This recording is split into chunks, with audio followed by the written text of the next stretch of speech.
The Holy Gospel according to Luke. Glory to you, O Lord.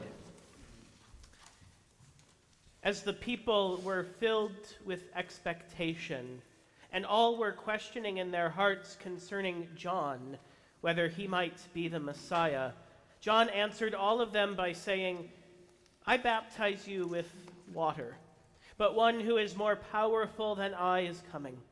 I am not worthy to untie the strap of his sandals. He will baptize you with the Holy Spirit and fire. His winnowing fork is in his hand to clear his threshing floor and to gather the wheat into his granary. But the chaff he will burn with unquenchable fire. Now when all the people were baptized and when Jesus also had been baptized and was praying, the heaven was opened, and the Holy Spirit descended upon him in bodily form like a dove. And a voice from heaven, You are my Son, the beloved. With you I am well pleased. The Gospel of the Lord. Praise to you, O Christ.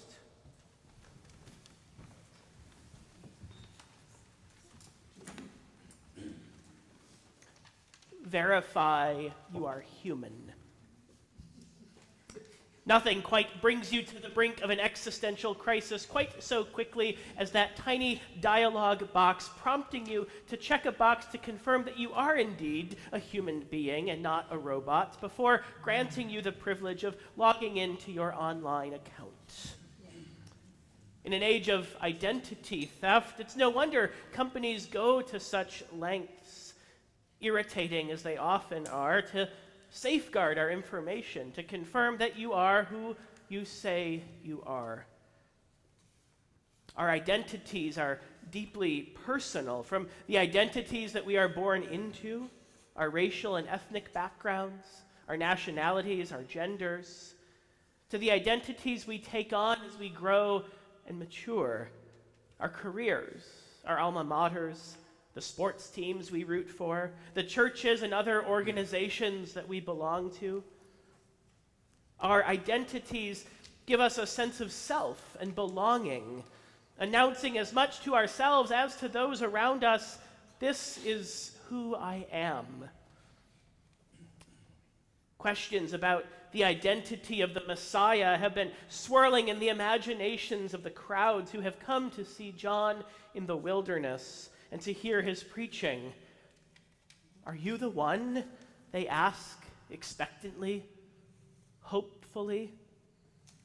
And long before he has done a single noteworthy thing, Jesus too gets in line at the water's edge, waiting his turn to be baptized. In Luke's gospel, as one commentator summarizes, Jesus has not yet healed a sick person, raised a dead one, fed or taught the masses, conquered or subdued the elements, or gathered and dispatched disciples, when all of a sudden he hears the affirmation pouring out of heaven, You are my Son, the beloved. With you I am well pleased. In a single utterance, it seems to be an answer to the crowd's swirling identity questions. This is the Messiah. Maybe. Or maybe this is a more personal, perhaps even solitary moment, meant primarily for Jesus.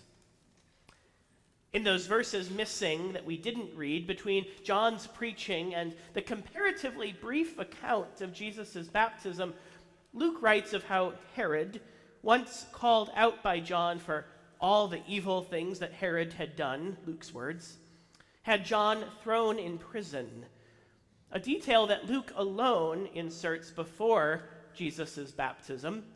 And in fact, narratively and textually speaking, there is no evidence in Luke's gospel that John is the one who baptized Jesus.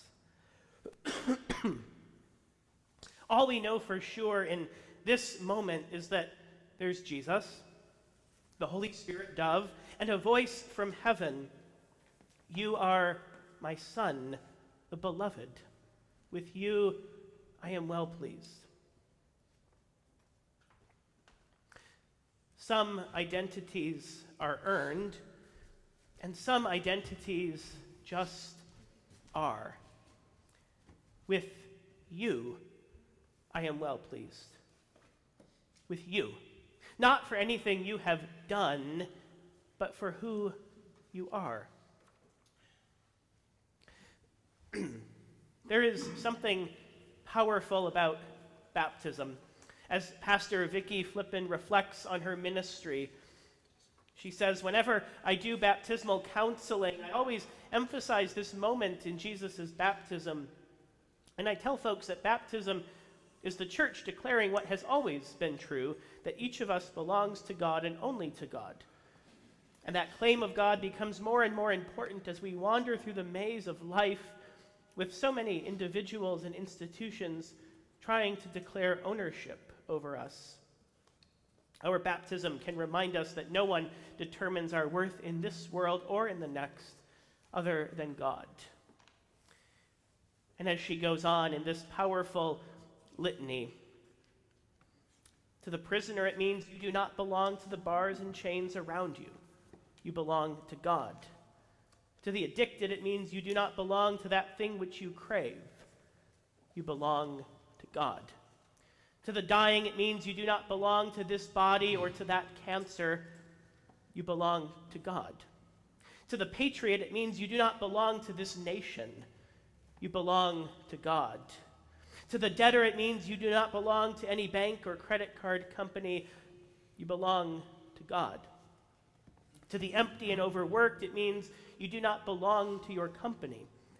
You belong to God. To the depressed it means you do not belong to this sadness.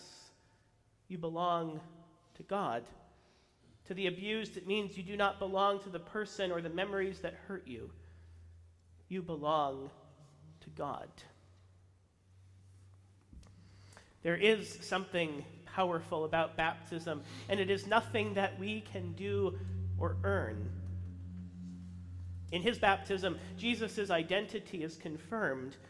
And in our baptism, too, we hear God's powerful, unshakable words of promise.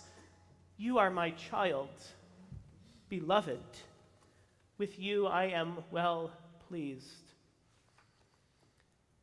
In baptism, as our liturgy reminds us, we are sealed by the Holy Spirit and marked with the cross of Christ forever. In these waters, we are given an identity and a sense of belonging that no one or nothing can ever take away. In these waters, we are held eternally in God's abiding love and care. This is indeed who we are and who God says we are, beloved children of God.